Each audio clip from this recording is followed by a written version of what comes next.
Magandang araw po sa ating lahat. Gusto ko pong pasalamatan ang ating mga subscribers na talaga namang full support sa aking mga stories. Kahit na hindi po kagandahan ng aking boses, nandyan pa rin kayo at nakikinig. Pero sa totoo lang po, medyo may pagkamalit ang boses ko sa personal. Ewan ko po ba sa mic na to kung anong meron? Kay Ate Ruth Barlaan nga po pala na talaga namang #1 supporter ko. Hello po! At syempre, lalo na po sa lahat ng mga OFW saan mang panig ng mundo. Maraming salamat po sa inyong suporta. At syempre po, sa lahat ng nakikinig ng Dear Ineng, maraming salamat po. Alam niyo po, magvi-video talaga sana ako nakita yung aking face habang nagti-thank you ako sa ating mga subscribers at sa lahat ng nakikinig kay Dear Ineng.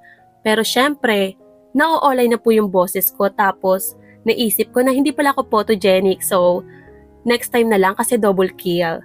Pero bukod po sa pasasalamat, may maikling kwento rin po akong ichichika sa inyo. Ayan.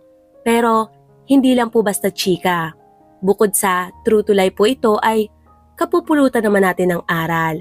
Yung mapapaisip ka na dapat talagang maging wais tayo sa buhay.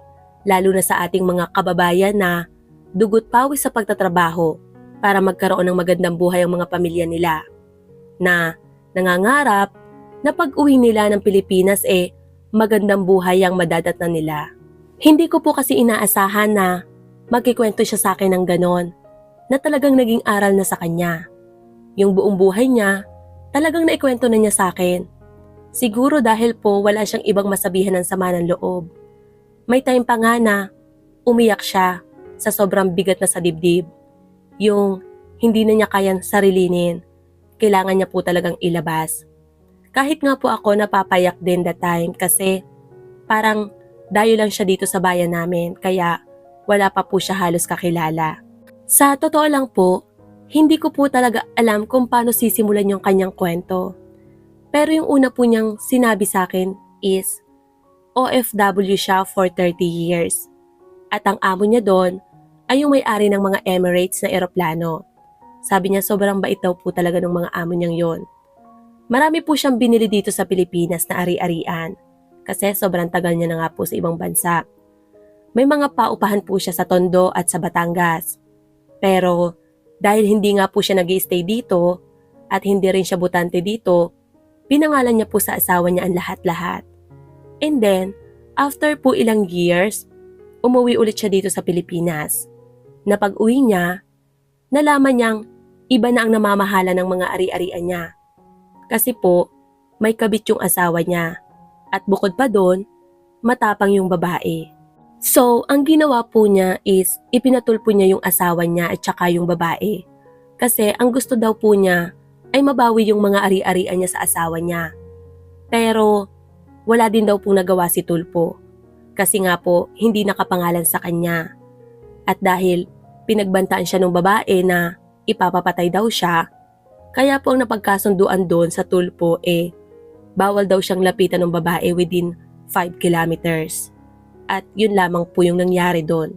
Pero ang nakakalungkot lang po kasi lahat ng pinaghirapan niya nawala sa kanya. Pero hinayaan na lang po niya ang lahat. After niyang magpatulpo, bumalik na po ulit siya sa ibang bansa. And then, pinagawan siya ng amo niya ng bahay. Kaya napadpad po siya dito sa lugar namin, dito sa probinsya namin. Kasi dito po siya nakabili ng lupa. And then, after niyang hayaan ng lahat, nagkaroon po siya ulit ng asawa or sabihin na lang natin na bagong kinakasama kasi hindi naman po sila pwedeng ikasal. Kasi nga kasal siya doon sa asawa niya. Tapos tinanong ko siya kasi na-curious ako. Kasi may anak siya. So kung may anak siya, lahat ng ari-arian niya is mapupunta doon sa anak niya, di ba? So sabi ko, ate may anak man po kayo. Anak niyo po siya doon sa asawa niyo doon sa una. Dahil na-curious ako at may pagkatsikadora din naman, so tanong-tanong ako ng ganyan. Tapos sabi niya, anak daw niya yun sa una, so may una pa pala siyang asawa. Pero yung una daw niyang asawa sumakabilang buhay na. 3 months pa lang daw yung anak niya nung mawala yon. Kaya nag-asawa siya ulit and then nagpakasal sila kasi pwede naman Pero hindi sila nagkaanak kasi nga lagi siya sa abroad. Bumibisita lang siya dito sa Pilipinas Tapos aalis na ulit.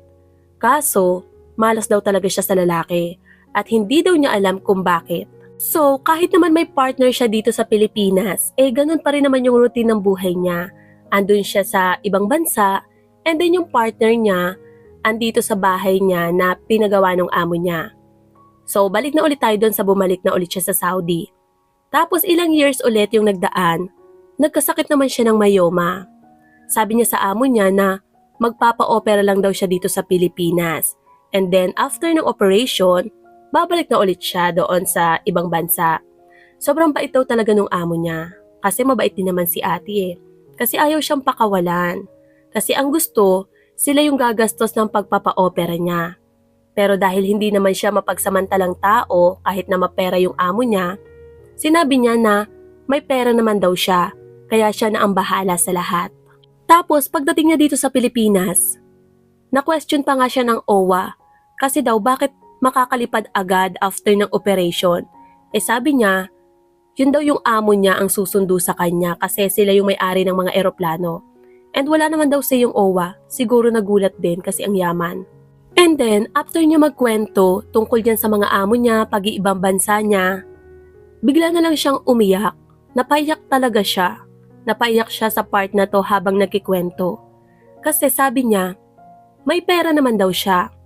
Marami naman siyang ipon kahit na nawala yung mga ari-arian niya. Ang hinihingi niya lang daw pag-aaruga ng pamilya niya o kamag-anak man lang. Pero wala daw. Wala man lang tumulong sa kanya na mag-asikaso.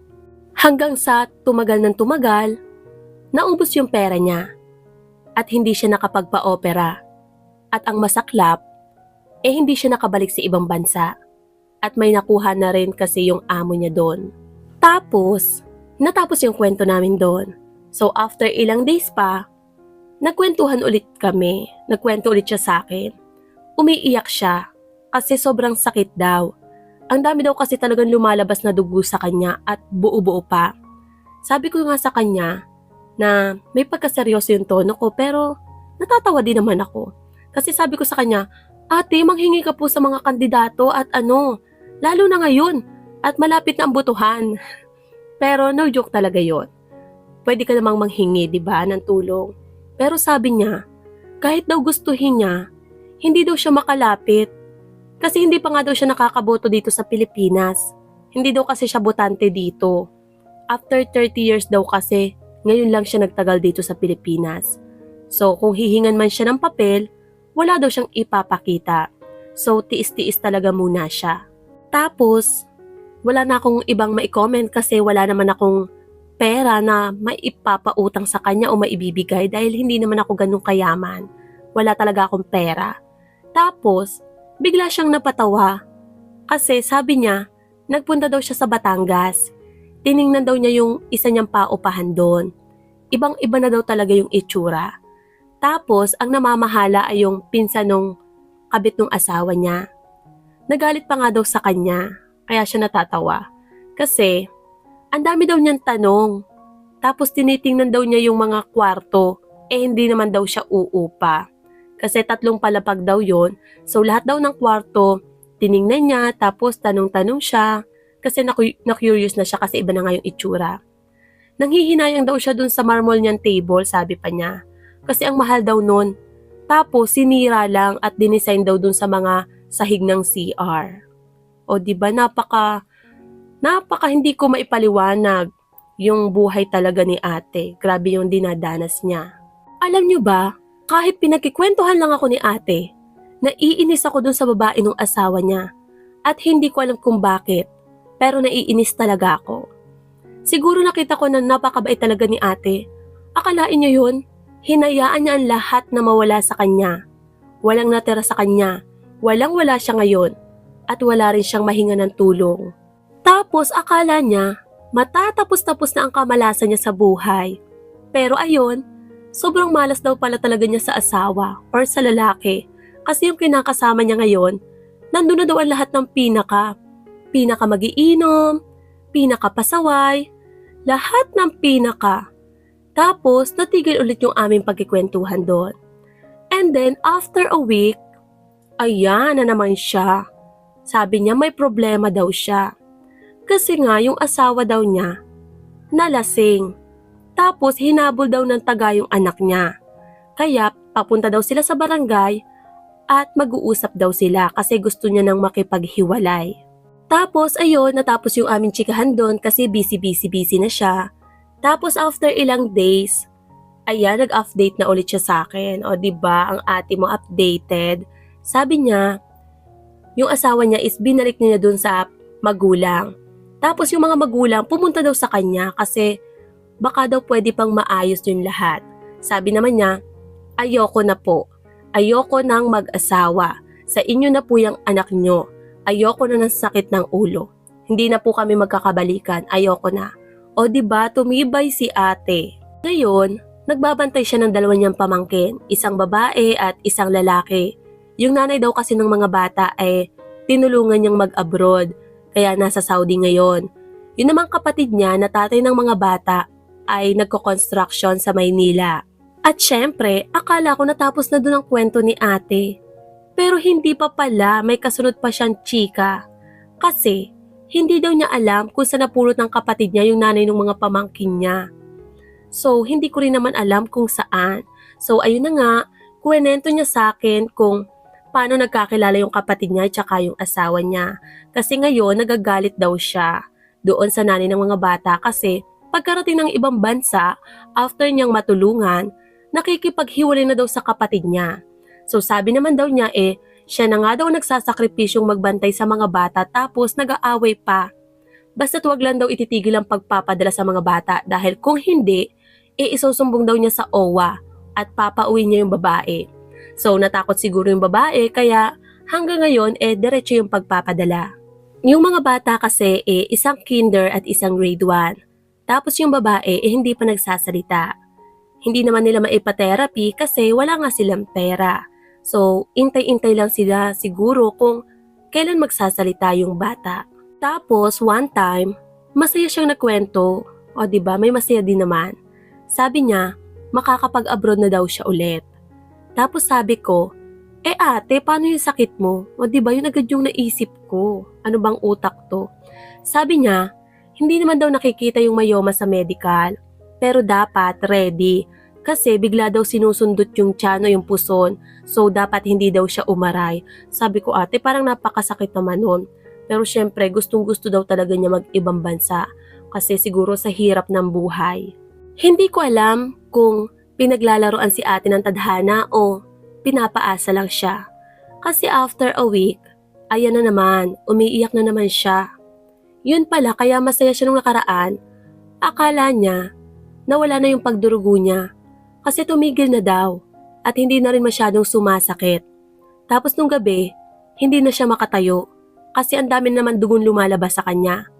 Napagsabi na siya dun sa amo niya sa Saudi at pumayag naman. Iniintay na lang na umalis yung papalitan niya. Napakaraming problema at napakapait ng buhay ni ate. Pero tuloy lang siya sa buhay. At syempre may awa pa rin naman ang poong may kapal. Kaya diretso lang siya. Nag-aalaga ng mga pamangkin niya, naghahatid sundo sa school, at nagtitiis ng sakit. Na dapat sana kung tutuusin, ginhawa siya sa buhay. Dahil ang dami niyang naipundar sa loob ng 30 years niya sa ibang bansa, sa loob ng 30 years niyang pagtatrabaho. Pero, ganun talaga, nawala sa kanya ng isang iglap. Tinanong ko siya kung, kamusta na siya? Okay ba siya? Anong nararamdaman niya? Sabi niya, hindi naman daw siya nagsisisi ngayon na ibinalik niya yung asawa niya. Kasi ayaw naman daw talaga niyang mamroblema na tama na yon, tapos na. Swerte daw siya kung maunang mawala yung asawa niya, yung tunay niyang asawa. Kasi baka daw pwede niyang kunin yung mga paupahan niya. Sabi niya, takot daw yung tunay niyang asawa sa kanya. Kasi matapang daw siya. Pero hindi niya akalain na mas matapang yung magiging babae ng asawa niya kasi takot na takot daw talaga. Kaya nagpaubaya na lang siya at hinahayaan na lang din niya na ang Diyos na ang bahala sa lahat. Diyos na ang bahala sa kanyang buhay. At doon po nagtatapos ang kwento ni ate. At sana po ay may natutunan tayo sa kanyang kwento. Lalo na sa mga kababayan nating OFW na talaga naman nagpapakahirap sa ibang bansa. Sana kung wais ka mas doblehin mo pa, lalo na para sa mga mahal natin sa buhay. Napakasarap sa pakiramdam na makapag-provide o makapagbigay sa pamilya, lalo na sa mga breadwinner dyan. Ang gusto lang natin maging masaya at maginhawa ang mga mahal natin sa buhay. Pero sana, maging aral sa atin ang naging buhay ni ate. Sana, isipin din natin ang sarili natin. Huwag nating ibigay ang lahat. Magtira para sa sarili. Lalo na ngayon na talagang napakahirap ng buhay. Paano pag ikaw ang nawalan? Paano kung ikaw naman ang nangangailangan? Salamat po sa pakikinig at sana ay suportahan niyo pa po ang mga susunod kong stories.